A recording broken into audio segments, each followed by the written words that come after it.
My name is Florence Tang. I'm one of the research services librarians here at the Swilley Library on the Atlanta campus, and I'm joined by Annie Matthews. She is based on the Douglas County Regional Academic Center Library. Here's an overview of what we'll be going over today. Annie, do you want to take this part? Oh, yes. So we'll be giving you an introduction of APA 7 and why it's important to cite your work. And then we'll go over in-text citations and like the reference list and what that looks like. And then we'll look at examples of different sources you can cite. And then you'll be able to like spot the errors in a citation. And then we'll go over headings. And if you have any questions, you can like put them in the chat and I'll be answering them during the presentation. I'm going to assume that some of you all may not be that familiar with citation styles.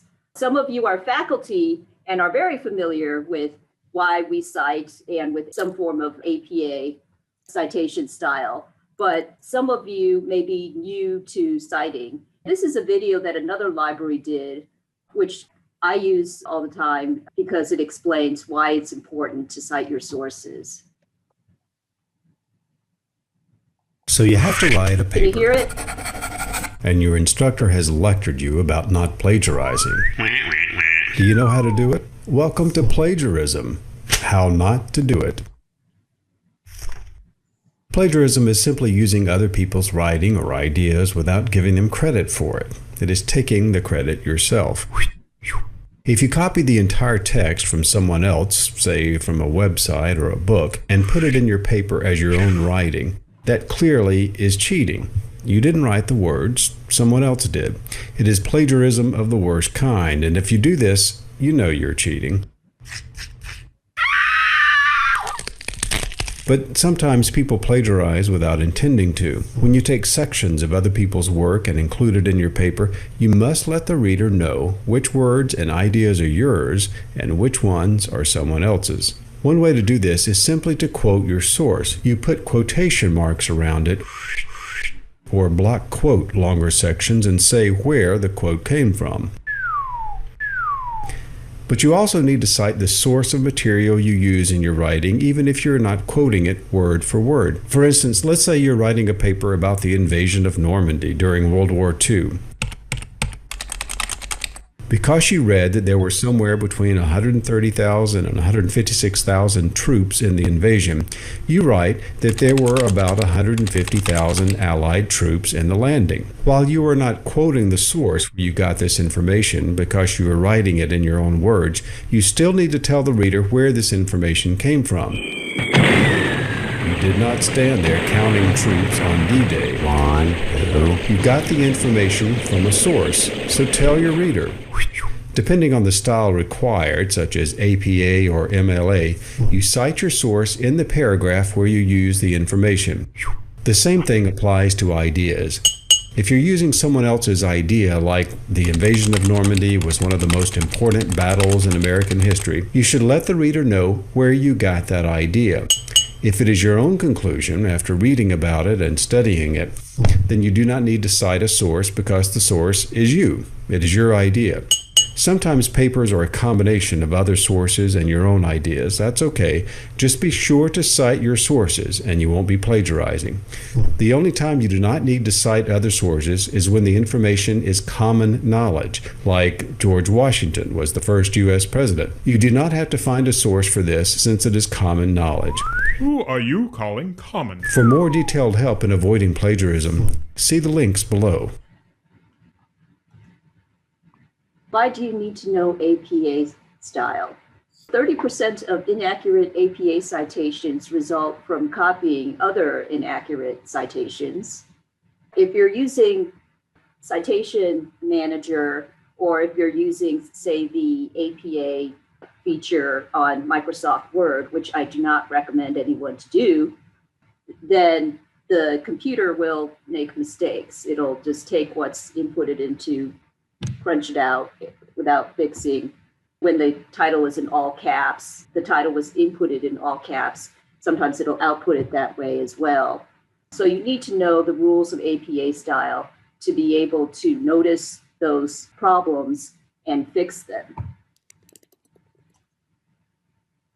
Who do you trust for accurate APA 7th edition information?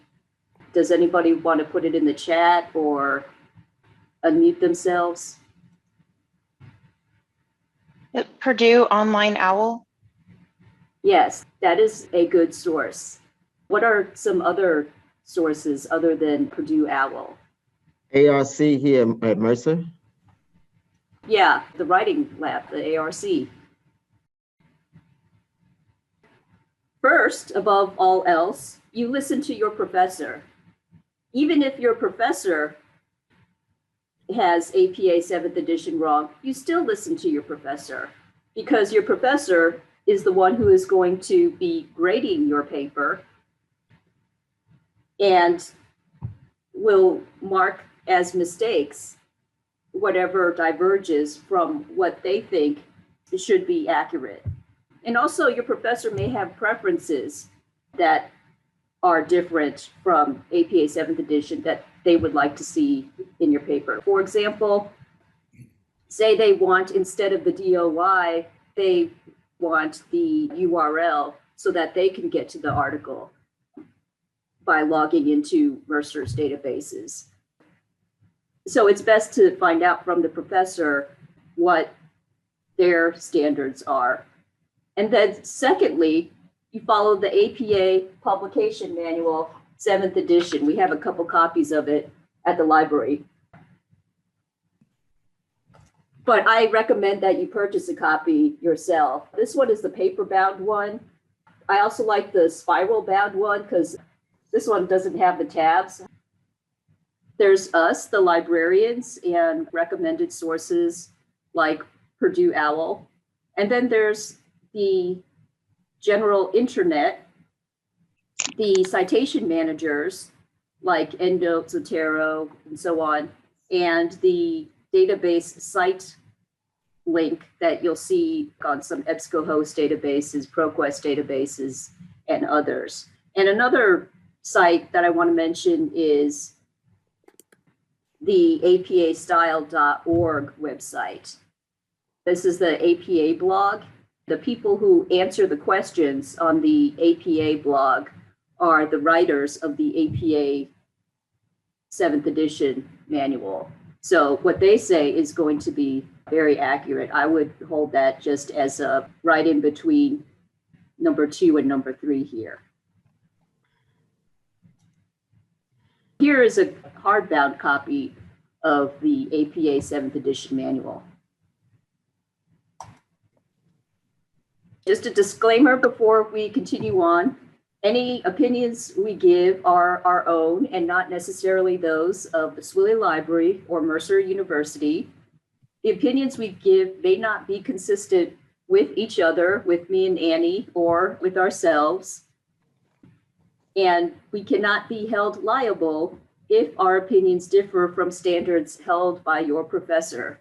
So if you come back with a paper that has an A- instead of a full A because of something that you had heard from this workshop, we cannot be held responsible. In-text citations and the reference list. Every in-text citation you put in the body of your paper has to have a reference in the reference list. And everything in the reference list also has to have an in-text citation. You can't have a really long reference list with all these references that you never mentioned in the body of your paper. And you can't have all these in-text citations referring to larger citations without including those longer citations in your reference list. In this chart, the first column has examples of paraphrases, and the second column has the same information using quotations, and the first row uses What I learned from the workshop on Tuesday that the ARC gave uses signal phrases to introduce that information. In the first column, you see, because it's paraphrasing, there's no quotation marks. And in the first row, you see the author and year, and the year always follows the author's name. You see the author and the year appear before the information that is being referenced. And in the second row, both the author and the year appear in parentheses after the information that is given. In the second column, because they are quotations, they also include the page numbers. If you have a quotation of more than 40 words, then it needs to be a block quote. Now you'll notice in this block quote, there are no quotation marks, but it's still a quotation. By the indentation, you can tell that it's a block quote and it's still a quotation. And unlike our earlier examples where you see the page numbers appear before the period, that end parenthesis appears before the period, in a block quote, the parentheses appear after the period. Different sources that we can reference are an article or a book or a web document. One of the clues that a reference is of a book is that you'll see the numbers for the volume number or the issue number and page numbers. You'll see two titles, one for the article and one for the journal. For the book, you'll see the name of a publisher, of a publishing company. And there's just the one title. And then for a web document, you'll see a URL, the HTTP.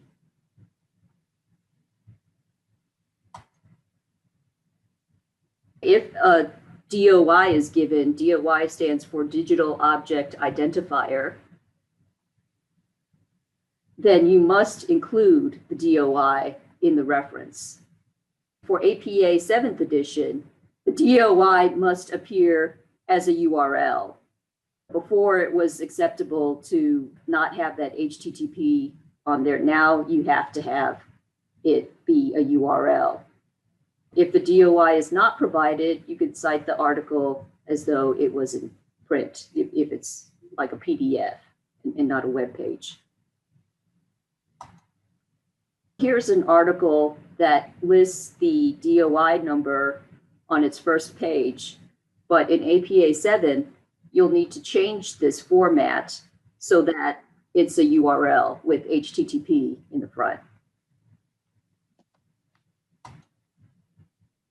Here's a book in APA style, one that we know well at Mercer, The Stem of Jesse, and it's published by Mercer University Press. 7th edition does not care where in the world it was published because so many books now are published electronically that it could be published anywhere and it wouldn't matter. This is an example of a book chapter. You'll see that the authors of the chapter appear first, not the authors of the book. These are the book chapter authors.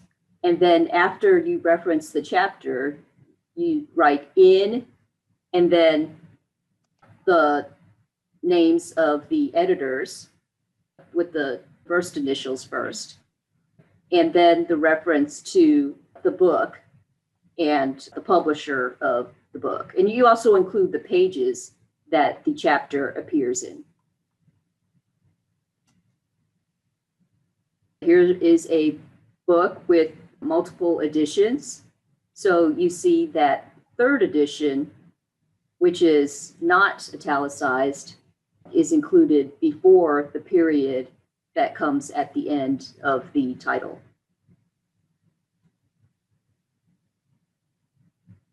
Here is a dissertation, first the one that we have in print in the library. We have in brackets specifying that this is a doctoral dissertation. And then we have the electronic version of the same dissertation that was retrieved from ProQuest Dissertations and Theses Global. In the reference to the electronic edition, you want to include the publication number here. And then in brackets that it's a doctoral dissertation from a Mercer University graduate.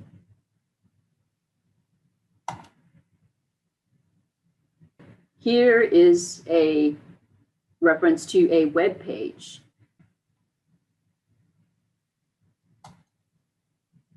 Here is a government document, and I know government documents sometimes scares a lot of people, probably because there's so many parent organizations. You use the most specific one that authored the document as the author. For example, for this document, Managing Asthma, a Guide for Schools, the author is the National Heart, Lung, and Blood Institute. The National Heart, Lung, and Blood Institute falls under the umbrella organization of the National Institutes of Health, which falls under U.S. Department of Health and Human Services. Because it's a government document, if they include this NIH publication number, then you must include it as well. So the specific organization that is the author appears first, and then after the information about the publication number, you have the parent organization of the U.S. Department of Health and Human Services.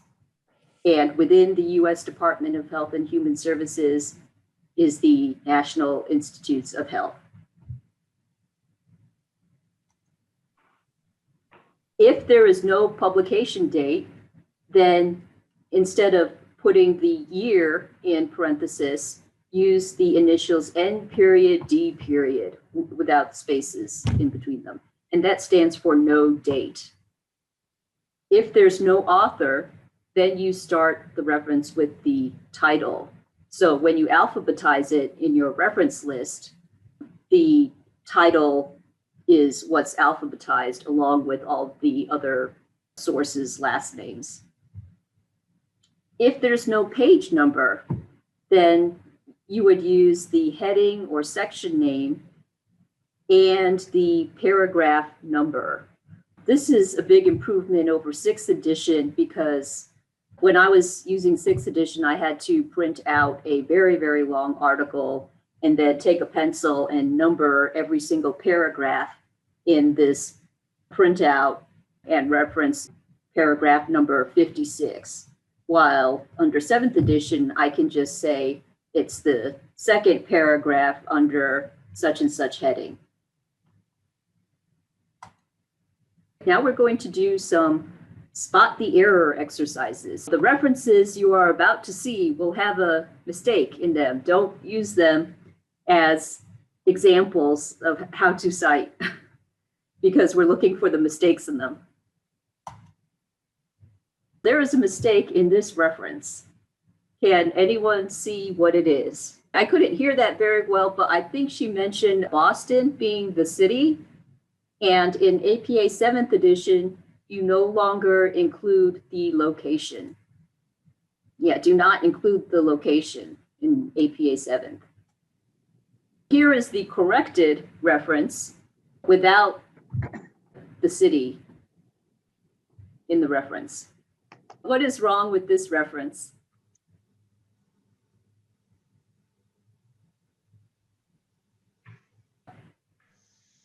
The problem in both 6th edition and 7th edition is the title. The title has too many capital letters.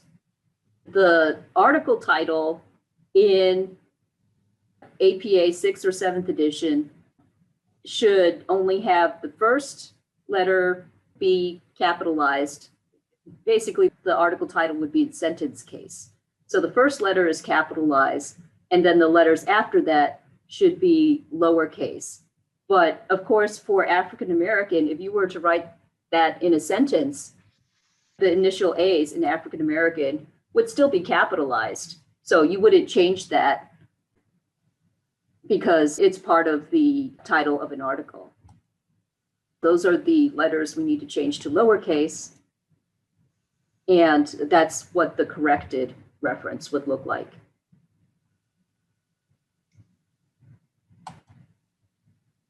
Here's a government document, but the mistake on this reference is very small and has nothing to do with the fact that it's a government document.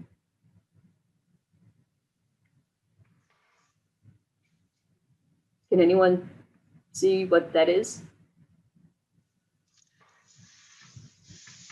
Is it the URL?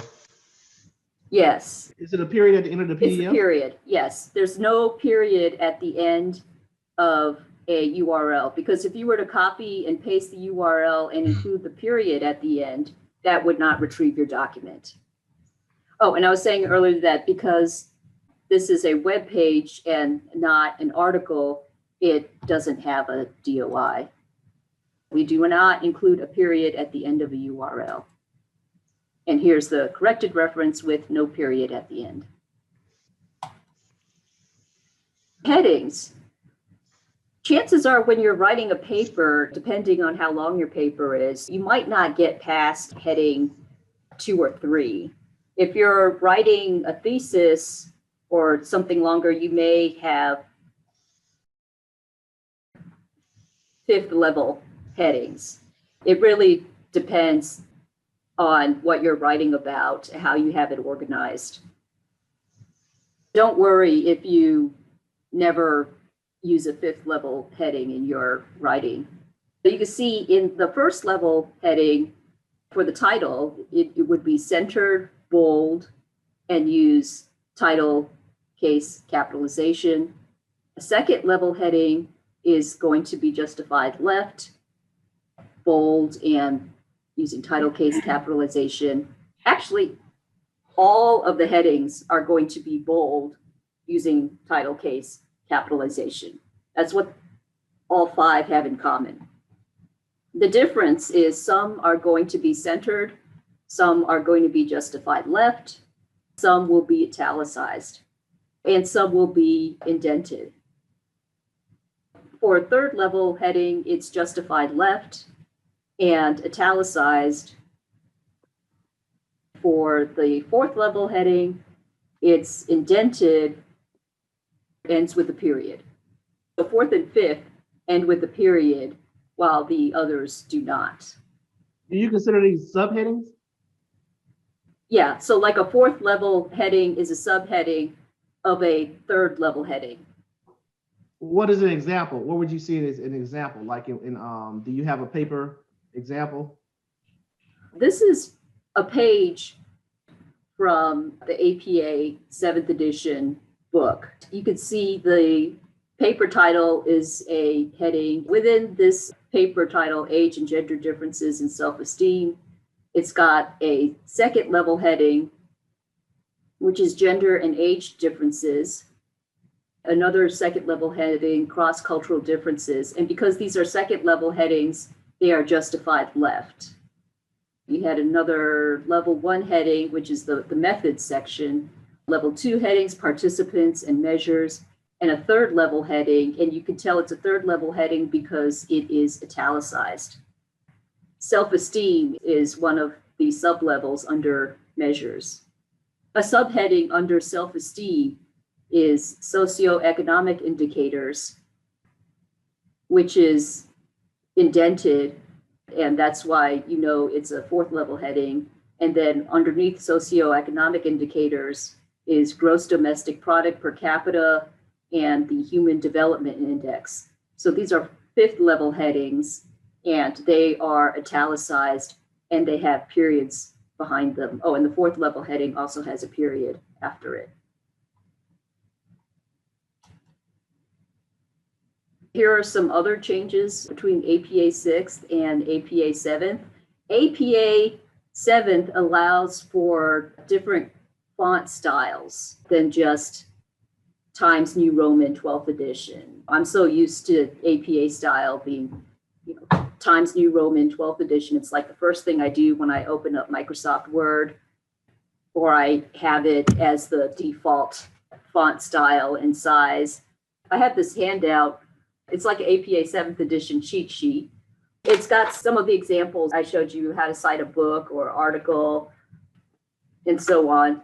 In the back, I've got the acceptable fonts, as well as Times New Roman 12, which is still acceptable. There's also 11-point Georgia or Calibri or Arial, or you could use 10-point Lucida Sans Unicode. One great relief is that for student papers, you no longer use running heads. Of course, you should, like I mentioned earlier, listen to your professor first. If your professor says use APA 7th edition, but I still want running heads, then you listen to what your professor says. But in the book, APA 7th edition, they tell you that for student papers, you don't put in running heads. And for APA 7th edition, now if there's 3 or more authors, you only include the first author and then et al. Period. And for 20 or fewer authors, you would include 20 names. In this example, the X means that this was the APA 6th edition format, and the check mark is the APA 7th edition format. You include the first 19 authors' names, and then the ellipses and the last author. You know, it's pretty good to be the last author of an article because you do the least amount of work and you get your name cited in the reference. In APA 7th edition, use of the third person they is encouraged.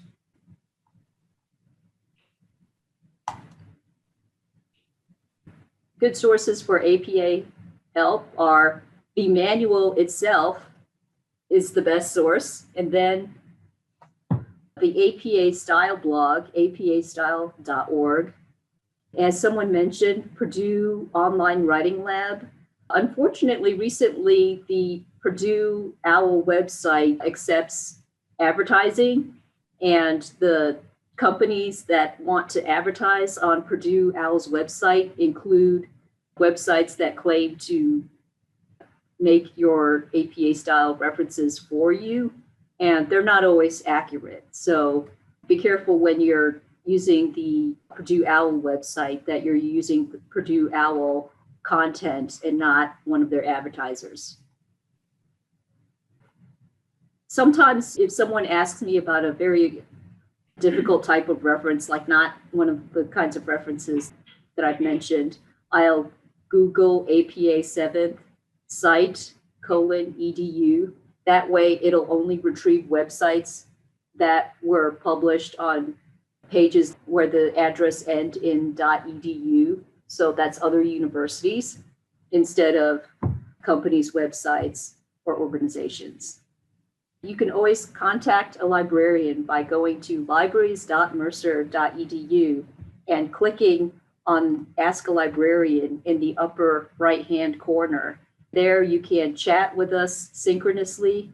You can call us, but probably for something like APA 7th, it's better to email us so we could see the reference, or share your screen like in a Zoom. These are the references that I used for my pictures and examples. Let me go to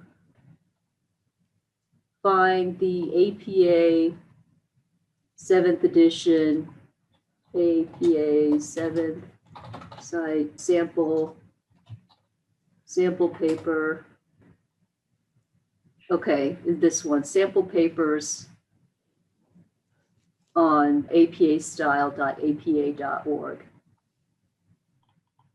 And here is a student sample paper in Microsoft Word format.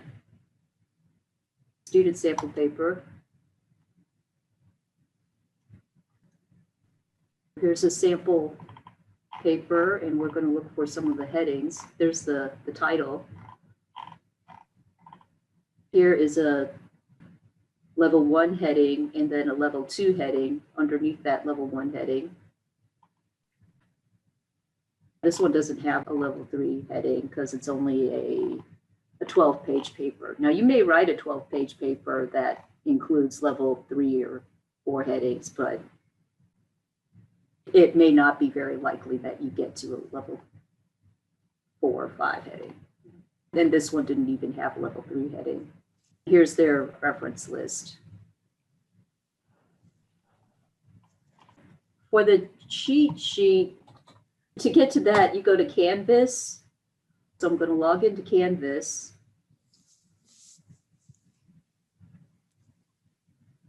And then I'll go to Courses. One of my courses is APA. If you haven't already self-enrolled in that APA course, click on All Courses, and then click on Browse More Courses. One of the listed courses that you can self-enroll in is APA, or you could click on Join this course. It'll probably tell me I'm already in it. Yeah, I'm already in it. Go to the course, and then go to Modules. One of these modules is the January 23rd, 2021 workshop. It's got the APA 7th edition PDF. That's this handout with that checklist on the back page and the examples of how to cite common sources. And this is also where I will put the slides. I've got links to the APA style blog that I mentioned.